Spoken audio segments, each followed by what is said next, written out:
Hi, my name is Nizel Samuel. Thank you for joining us today. And here we are in Graymoor with the Franciscan Friars of the Atonement, and we are here with the Executive Director of Retreats, Kasey. Thank you for having us. Thank you for coming. We're so grateful you're here. Everything is so good, so well organized, and we feel so at home here. So thank you so much. Thank you for coming. Would you like to give us a tour of this place and tell us all about Graymoor? Yes. I want to start at the very beginning. Let's go back to our ancient history. Do you mind? Yes, no, of course. All right. 125 years ago, Father Paul and Mother Lorena were called to this mountain. They were in conversation through letters, but they met.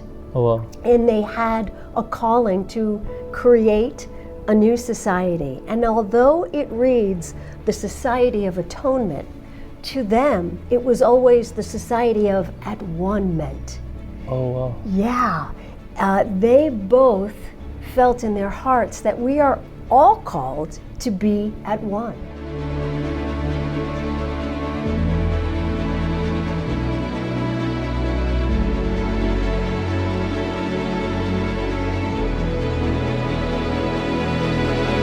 So Graymoor today is interreligious and ecumenical. Everyone is welcome all the time.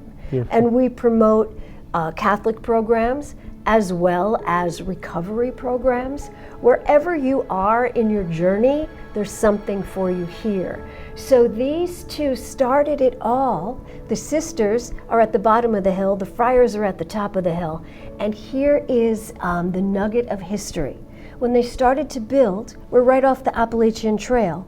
Yes. Men would come off the trail and they were homeless. Right. And Father Paul put them to work. Oh, wow, that's amazing. And they helped to build the buildings. And then he found that many of the homeless men also had a problem sometimes with alcohol, right? Yes. You know, they were down and out. Right. So we started to work with them and heal them. And now, 125 years later, we have on the property St. Christopher's Inn, which has been the mission from the beginning, that Father Paul and Mother Lorena were called to this mountain to heal people. That's amazing that it's just a testament of how everyone is a pilgrim. Yes. And then this is a beautiful year of the Pilgrims of Hope, and we are at this Jubilee year. And Father Paul and Sister is just the example of bringing in the pilgrims, how we should be as one. Exactly right. They welcomed everyone, and then they cared for them.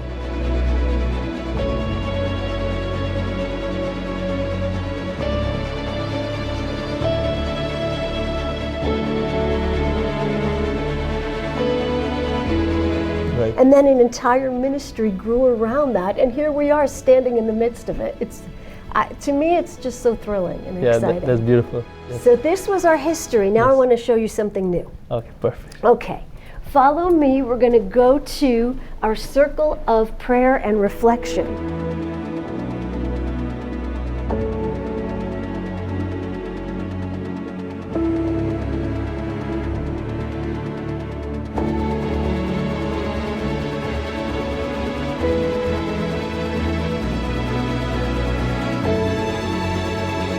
And here is the circle of reflection. This is something new where you can get a little prayer card and write your intention, and then you can hang it in this beautiful circle and maybe even step inside, right? And feel that you're surrounded by other people's prayers, and then look out and see the beautiful mountains that Father Paul and Mother Lorena saw, and pull from that inspiration. So we're welcoming pilgrims, and we hope that they'll come to our circle of reflection when they get here. A lot of our visitors come here and they love to sit here and pray and all that, because this is the San Damiano cross. Now the San Damiano cross came from San Damiano in Assisi, and that's the crucifix, we believe, that spoke to St. Francis. Now when Francis was there praying and all that, Christ said to him, "Rebuild my church." Well, now, as I always say, a typical man, the first thing he did was get, hammer and nails and wood and all the rest of it and fixed up the church. But really what Christ was saying to Francis was, "Rebuild my church," which of course is the people.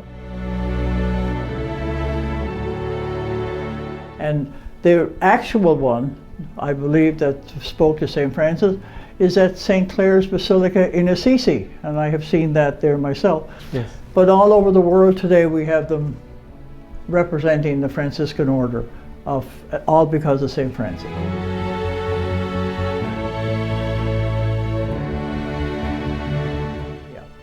So it's just a beautiful tribute.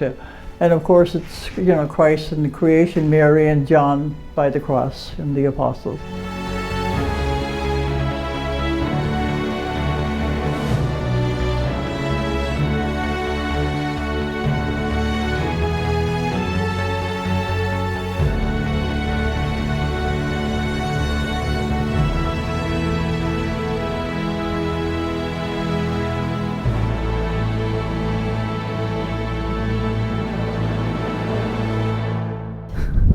Where are we going? Oh, we are headed past St. Francis Chapel Yes. to one of the beautiful overlooks here on Holy Mountain. You know what I wanted to tell you? Yes. The friars didn't name this Holy Mountain. The people who came here Right. would refer to it as the Holy Mountain. So now eventually the friars had to sort of put it on the website. Like, okay, I guess we're the Holy Mountain.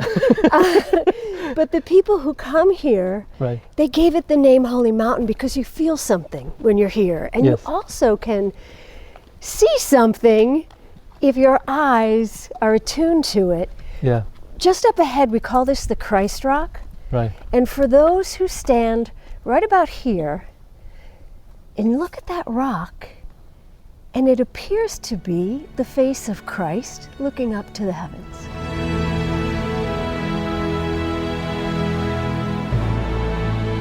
Beautiful. When you told me about it this morning, I just couldn't see it, so I went up there, and they said, "Oh, we saw it." I said, "Where?" I thought it was like on the rock or something, but then they told me to come back here, and now you can't unsee it. Right, you can't unsee it. It's the natural formation of the rock. It's been there probably thousands, if not millions of years, Yes. right? And it's just, I think, affirmation and confirmation that this is a holy mountain. Right. This is a holy mountain. That's beautiful.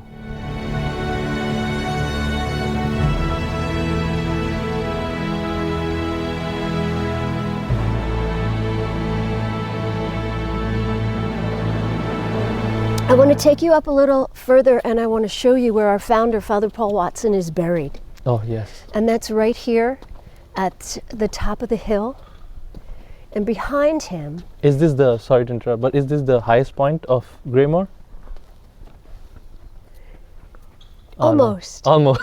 almost. Yes, so Yeah. Father knows that he has to be below Jesus. Yes, I guess that's a beautiful way to say that. Yeah. So this is where Father Paul Watson was buried. And he's also right now up for sainthood. Did you know that? Oh, no. I No, didn't. he's being considered, yeah. The process is moving right along. So he's a servant of God right now, right? Yeah, he is a servant of God right now. And just over this bluff, Yes. believe it or not, it's where many people have had their ashes scattered once they've passed. That was their wish. There's a special ministry here to heal the sick and tend to those in need. And the friars stepped up in such a big way during the AIDS crisis in the Yes. 80s. And when no one else would embrace the lepers of Yes. the day, these friars did embrace the people with HIV AIDS. And still to this day, once a month, the first Saturday of the month, there's a support group. And it's called Do Not Fear to Hope. And many of the people who were in the early support groups from years ago asked that if it would be okay that when they passed that their ashes be scattered here off the top of this mountain. Of all that you're saying, and I feel like this is just an amazing place, like I'm sure the diocese must have seen it, that the amount of hope that you all have brought to the people to really declare this site for this year as a Jubilee site, the Year of Hope. So it's just a joy because now there's abundant graces more than what we already had been flowing in this shrine, and people coming in here for indulgences, and it's just a beautiful experience, right? Yeah. Have you had that experience of people coming here for indulgences, or you had any conversation with them, any story, you know? Well, the phones have been ringing nonstop since the news came out, and the people want to know which doors do we walk through and where do we go, and this sense of wonder and awe, it's so infectious. And what I have experienced is the joy that people have when I say, sure, you can come. Come today. Yes. Come tomorrow. The way you told us.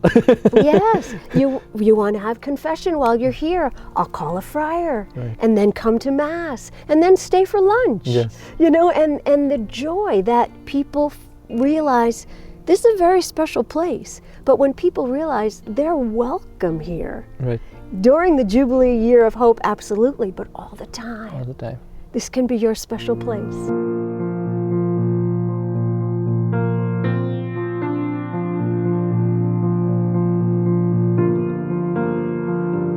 Father said, or who said? You said that, right? It's 451 acres or something? Oh yeah, we have 400, I think it's like 420 acres. Okay.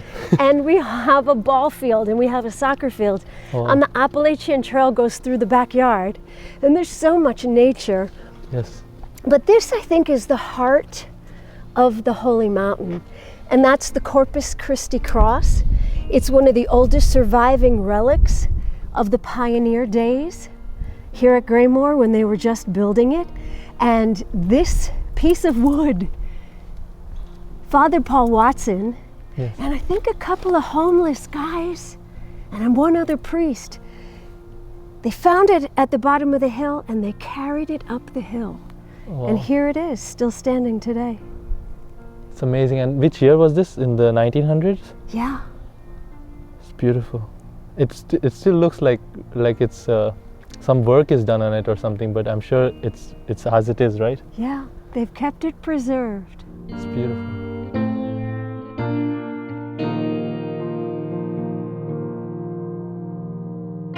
So here we're at the beautiful Holy Spirit Chapel, and I want to tell you a little bit about the history. Beyond those trees, you can see a water tower, right? Yes. Because it wasn't easy to get water up to the top of this mountain when the pioneers were first building it, you know, Father Paul and his men.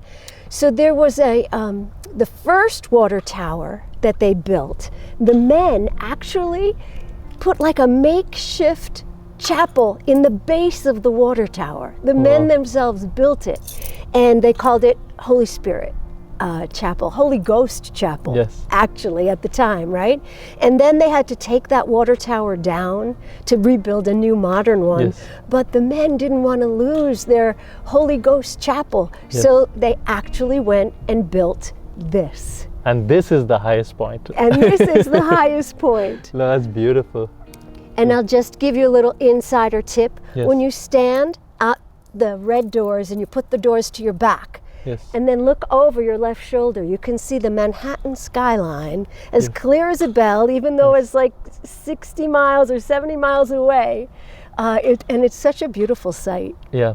You know? Now this is such a beautiful place for people to just experience God and just meditate and look at the beauty of nature and the beauty of creation all around. It's amazing.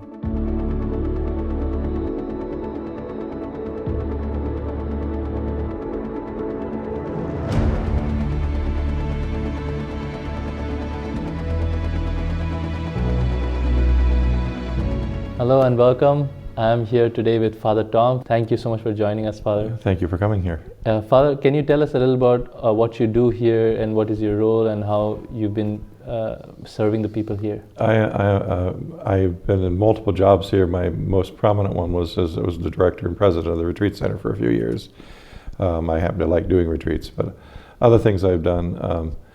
The last Holy Year, not this one, but the Jubilee for Mercy, Pope Francis named me a missionary of mercy. Beautiful. And so the year ended, and at the end of the year, he invited us to have it for life, to be a missionary of mercy for life. So I'm a missionary for life, mercy for life, for the Holy Father, and we try to carry out his wishes in terms of the sacrament of reconciliation and bring mercy to God's people. So that's another feather in my cap, or another thing that I do here at Graymoor. And basically right now I don't have a permanent assignment, so I'm kind of the jack of all trades. So Yes. do fundraising, a little bit of that, a little bit of this, a little bit of that, whatever they need. Help in their retreat house if they need me, things like that. And this year, this is the Year of Hope, Jubilee Year Yes, of Hope. Jubilee Year of Hope. And yes. this Graymoor has been assigned the Jubilee site for Has been- pilgrimage site. Yes, for Archdiocese of New York. Yes. And you being an extraordinary minister of mercy here for the Holy Father and also here, how has that been for the people in coming to obtain indulgences and going for confession here? That we're seeing a steady. Graymoor has always been a welcoming place because our mission and our ministry is one of atonement, reconciliation. Yes. So often people would come here for the sacrament of reconciliation. But during this whole year, there's even more coming, more people, and it's only just getting the information out now about how available we are to people. But people are coming more often for confession. And so at any given day, I could be called, 5, 6, 10 times a day down to our confessional downstairs.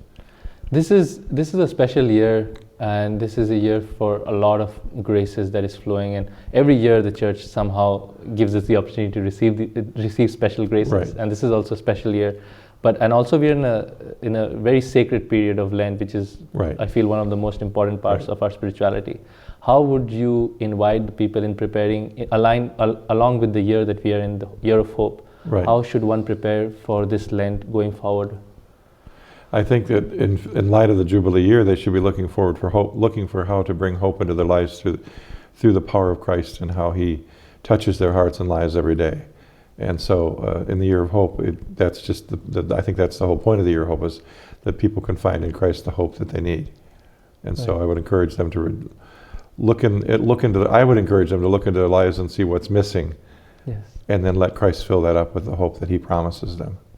And this year, have you been doing anything special for Lent, or you would advise people to a couple of steps, like an example?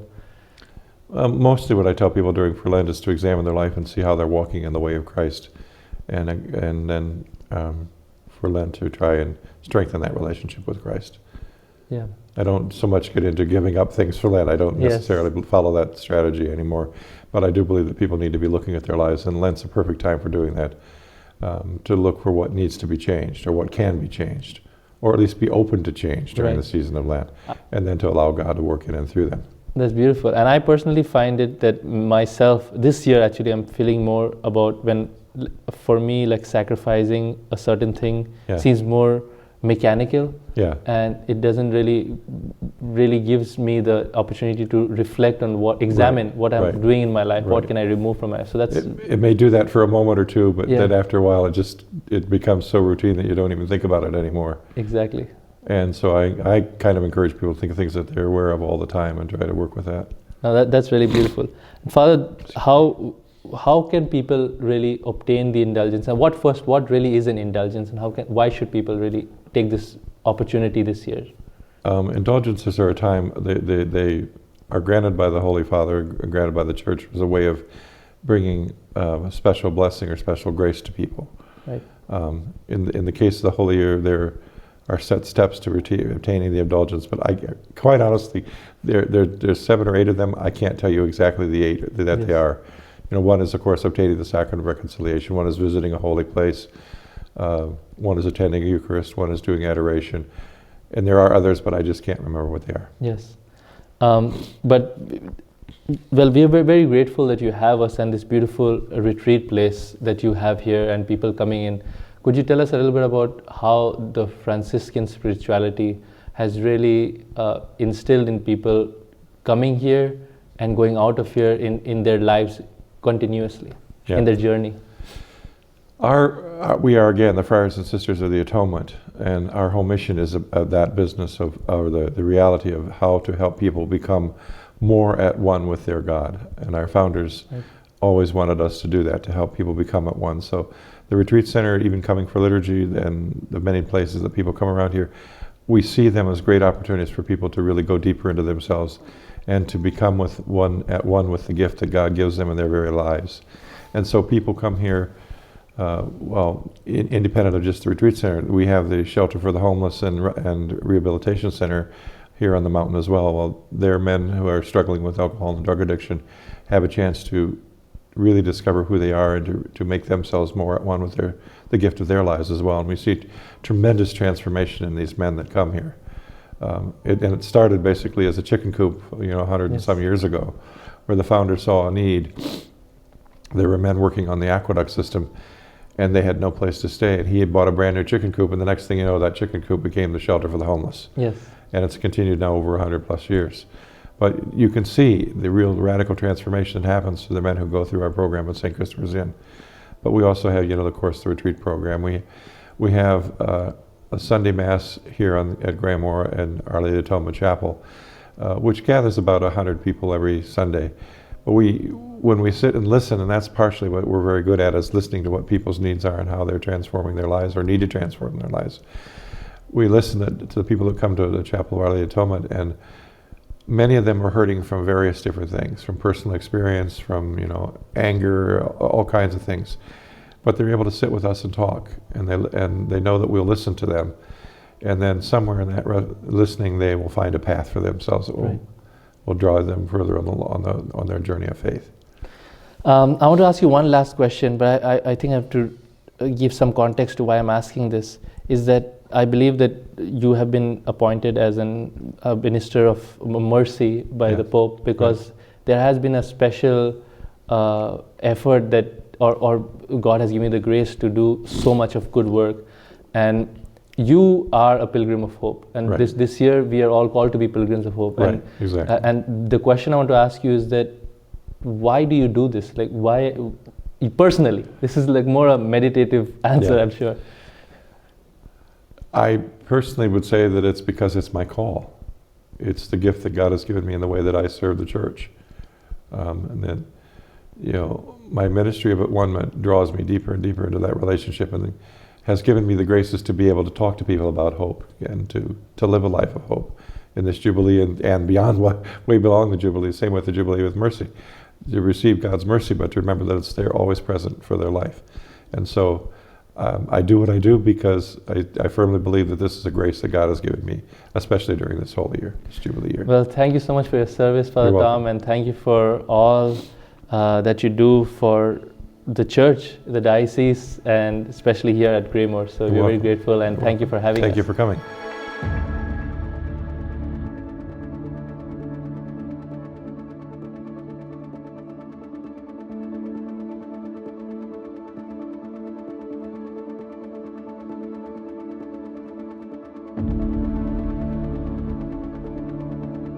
I'm very excited to show you this particular chapel. It is most unusual. You can hear the echo already, right? This is called Our Lady of Atonement Chapel. But years ago it was called Pilgrim Hall. Okay. This was built in the 50s. You see, like, it's so unusual.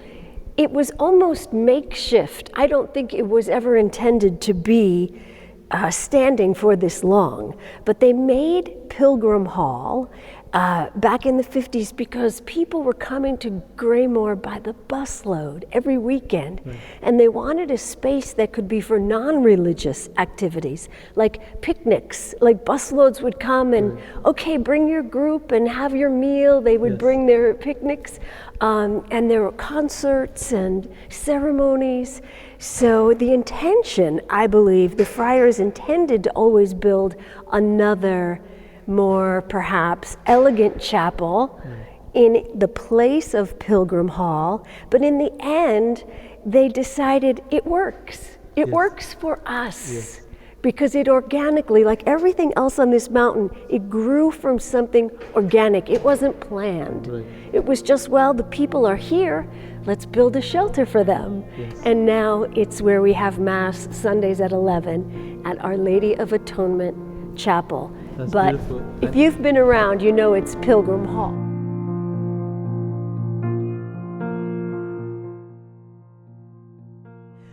So this is one of my favorite places. It's our outdoor altar and chapel, the St. Anthony Shrine. And as you can see, we have benches for hundreds of people for outdoor Mass. When pilgrims come, often by the busloads, they'll come for special celebrations like the Feast of St. Anthony. There's a wonderful Haitian devotion to St. Anthony Yes. in the tri-state area, and those communities will come by the busloads during St. Anthony feast time, and they can have their processions and their masses here, and they can congregate here. We've had concerts here. It's a wonderful place for outside. It's so Yes. Franciscan, Yes, right? it It's is. so Franciscan. Outside celebration and devotion. And it's like another chapel, Yes. but it's here in nature. The placement of the altar was done with such intention, Right. and we're surrounded by trees. I just, in all of Graymoor, you feel like it's been prepared for you. Yes. Like they were just waiting for you to get here. Yes. You got here as fast as you could. Yeah. No, that's amazing. Thank you for showing us this place. This is really, really beautiful.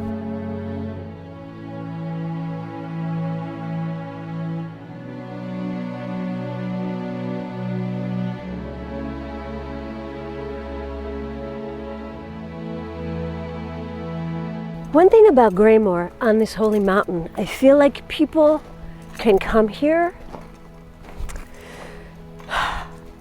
and leave their pain here Yeah. on the mountain. You feel like when you're here, this is a place where people come for healing. And they come to leave their grief here Right. or visit their grief. And after September 11th, a group from the community, a group of first responders who were there, they found this in the shape of a cross. You mean this whole thing, Yeah, not just the rod that is stuck there, right? yeah. And they called Graymoor and said, "Can we bring it?" And of course the friars said, "Absolutely." So this is a place where people can come and remember all the souls that were lost that day. Yeah. I'm sure a lot of people must have come with a lot of trauma also, because it affected almost everyone, not just who were there, but people around, family members and long lost friends. It's just beautiful that we are still able to pray for them, with them. Yeah.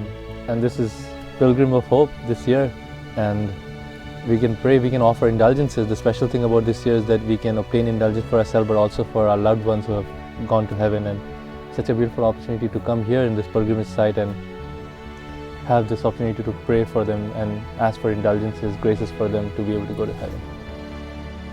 And isn't it amazing that when they found it, they thought of Christ? Yes. Do you know? In that destruction, Yes. it's almost like our spirit is always looking, right? And in that destruction, they knew to pull it and where to bring it. Yeah, because essentially as Catholics or as Christians, we are people of hope. It's just whenever we are in despair, we have no other choice. Like when you're down, you have no other choice to go up. And when we are in despair, there's no other choice than to just look up.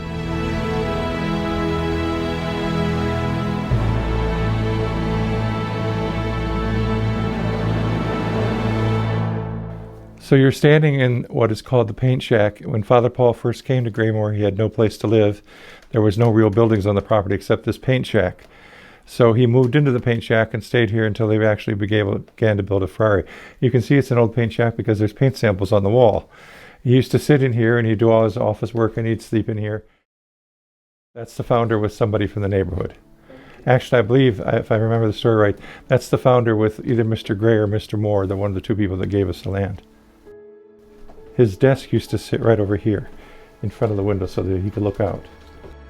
And the roof was not good, so he often had an umbrella that he had to hold himself as he was writing his stories.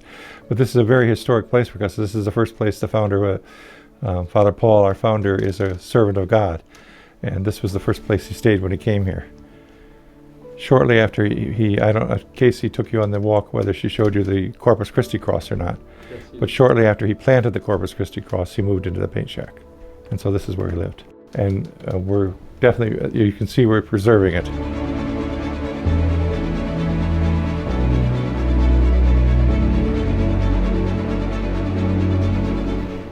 are welcome here at Graymoor, the home of the Franciscan Friars and the Franciscan Sisters of the Atonement, of the At-One-ment. We invite everyone to come to Graymoor in Garrison, New York, home of the Franciscan Friars and Sisters. You're welcome here.